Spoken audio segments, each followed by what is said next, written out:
Kwaba at the boarding TV for any himself a ura Kennedy Agyapong Japan a Volta regional or any camping the ding. I asked him to add in some egu aponoso. I'm a delegate of one of the Sabatuna Swabana bear the flag bearer for the new patriotic party. Now, and rather shockingly, Dr. Adane Bawumia Sosa Kopiomo the OT region I asked him to honest Adane Abutu Honor. Interesting, Okoyebi Ohonum, the first ever female organizer for the new patriotic party. Dr. Grace Mensa and Okone Yasinity for Mami, our Cratchy West Asian, at the Asani Namabusa Asianity for Dr. Adane Bawumia Sosa, a union Nasikakra. Now, if you want me to for the assembly to join the Intia, Besso bear the flag bearer for the new patriotic party. And I feel for your shiny ideas in the same mode to do the ideas it has for the country for a MPP for and as the MPP but for the whole entire country. For say to Abano, Edema Dr. Adane Bawumia. And as we could see in some a course or say in a sinister mode to change the destiny of this country. So why are we here? Let me just, before I come to that one, you want to swallow me into a space that you allowed others to go around first. So I heard Mr. President make a point about policy failure, and so I started reading if there's a policy. I wanted to find where the policy is first. Because I knew that if there's a policy, then I can interrogate and see whether it's failed. But then I realized there's no policy. But you see, this is the cost you pay when you artificially manipulate your currency. You see, economics, the way it works, you can't fake yourself around it. It will bite you at the bottom. And that's where we are. Explain what you're... He made the point, he explained it already, so that I can preserve my time well. That when people wake up one day, people who have gone to buy agri inputs at a certain cost, and they've put it in the ground, and they are waiting. They're only tendering the thing and waiting for it to get to harvest. Then just a few weeks to harvest, the currency, based on which they bought the input, drops by 30-something%. Then those who don't plant, they just go and buy that currency for free at that cheaper cost and go and bring additional rice. What's going to happen to the farmer? And we kept saying it, and we've been saying it, that we understand that the dollar thing is fanciful, it's beautiful, politically it's nice.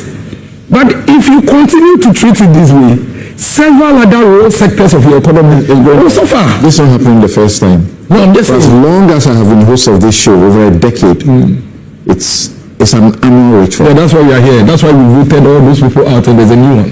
So let's deal with them. All those people don't matter. They are not. We don't care about them. They are gone. My point is that the currency manipulation you raise may not be the issue. So that's why when you came, you told us that you won't do that. You give us a sustainable currency. If you're not giving it, we'll tell you. Because you are doing what the previous people did. Why are you here? You're wasting our time. Let me come back to my issue. So you see, exporters are suffering because of this same currency manipulation. Their buyers are stopping the purchase of Ghanaian export products. $1 to buy from us. They wake up one night, they need $3 to buy the same thing. I'm just saying, but the thing can move from 14.5 to 10 within 6 weeks. You know, so now they turn around and they go to Rwanda, they go to other places to go and buy. That is one end of it. And when the export is suffering, you know the implications. People are losing jobs.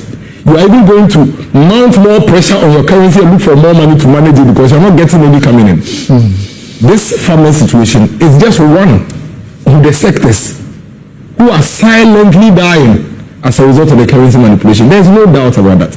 You can't work your way around it. And I keep asking myself, who are the real beneficiaries of this fanciful policy of pumping money to artificially keep our currency at a certain point? The business people, the rich people. Because something, go and take every single product from January till now and tell me how many of them have seen price reduction. For which reason we say that, oh, you bought our currency from 14 to 10.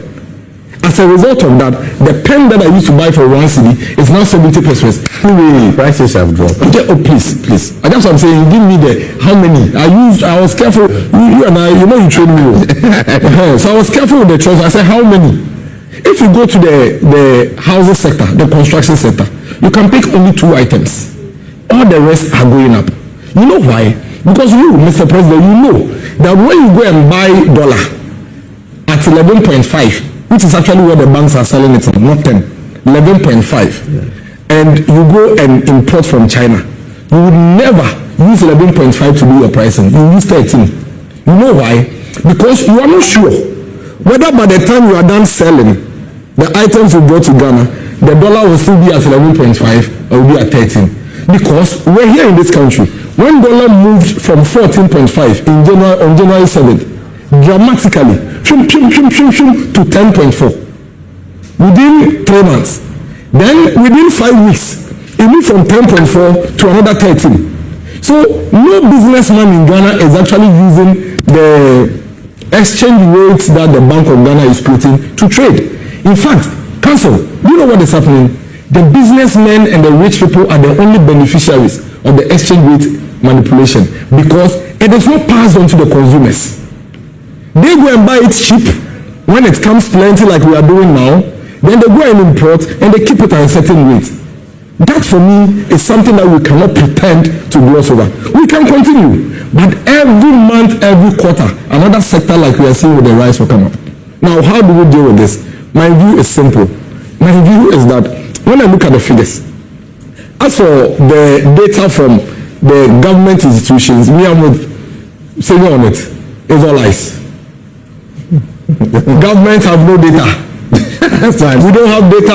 I'm telling you, we don't have accurate. When I say no data, I mean accurate data. Yeah. We cannot even tell you in accuracy how many houses we even have in the country in the first place. In accuracy, I've been a DC before. Yeah. I know what I'm talking about. We can't tell you in accuracy how many houses we have. In fact, when we even start doing the counting, by the time we are done, there will be more development behind us. By the time we are coming to run the analytics, because it takes so long because of the systems and the processes. That is one. Now they tell you that I agree. When I read those things and you see World Bank will come and put some data from us and they are saying metric tons. Which metric tons? Who is measuring what? Who is talking about? How are they getting that data? I was practically just in my district. Nobody warmed up to ask me. I don't know at the time who even had any kind of infrastructure as I had done. In fact, my project was the only project before MPP Nanado one. When it came to the Volta region, it was the only thing that the regional minister to come and show.